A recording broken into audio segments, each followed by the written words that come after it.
I'm still not over this day. Here's day 2 of my Euro Summer Diaries series. If this is the first video of mine that is coming across your feed, welcome. For the next 2 weeks, I'll be traveling through Europe and chronicling everything I did here on my Euro Summer Diaries. Today, we started our morning bright and early at Victoria Coach Station because I booked a full day tour off of Viator to Windsor Castle, Stonehenge, and Bath. Our first stop of the day was Windsor Castle, and you wouldn't be able to tell by this video, but it was actually pouring rain, and it immediately ruined my mood because no one was prepared for the rain. However, it quickly passed in about 10 minutes, and now you see these lovely blue skies. We were one of the first groups to enter Windsor Castle, and our tour guide suggested we immediately start with the staterooms, so we beelined it over there, and that's exactly what we did. Photography is not allowed inside, otherwise I would have content because it is extremely beautiful inside. However, it just wasn't allowed. After that, we walked around the exterior of Windsor. We made our way over to St. George's Cathedral, which is where Meghan Markle and Prince Harry got married, and it's also where Queen Elizabeth II is buried. We then tried to leave before the changing of the guard because it closed down the exit. However, we weren't successful with that, so we just stayed and watched the changing of the guard, which I do love a little marching band moment, so I wasn't all too displeased with that. When that was over, we boarded our bus from Windsor to our next stop, which was Stonehenge.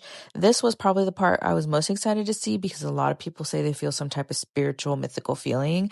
I didn't feel anything, but it was still nice to see, and I love a little conspiracy theory, so I'm just going to keep peddling the one that aliens were the ones that brought these rocks here. I got a little quick snack because it was already 2 o'clock, but this tour did include a pub lunch at one of the cute little villages along our route, which is Laycock. Laycock is part of the Cotswold, if you didn't know that, because I didn't know that, and it was very cute. We sat inside this pub, we got a little steak pie and a beer if you wanted, but I'm not a drinker, so I got an orange lemonade, wandered around the cute little village before it was time to board our bus back again, and this time we made it over to the city of Bath.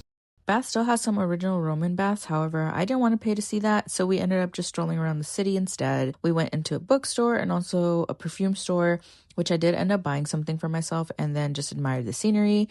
Next time I come back to England, I definitely want to spend more time in Bath because it's just breathtakingly beautiful and a nice place to relax.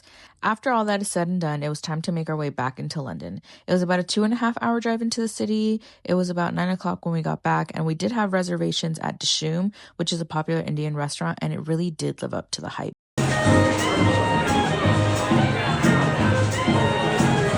There was live music, no AC, which is kind of crazy, but they had fans going, but the vibe was everything. My waiter was Australian, and if you know anything about me, I love an Australian, so we got to chatting, he gave me free dessert, and then after that, it was time to head back to our hotel to rest, because tomorrow we have another fun, full, busy day.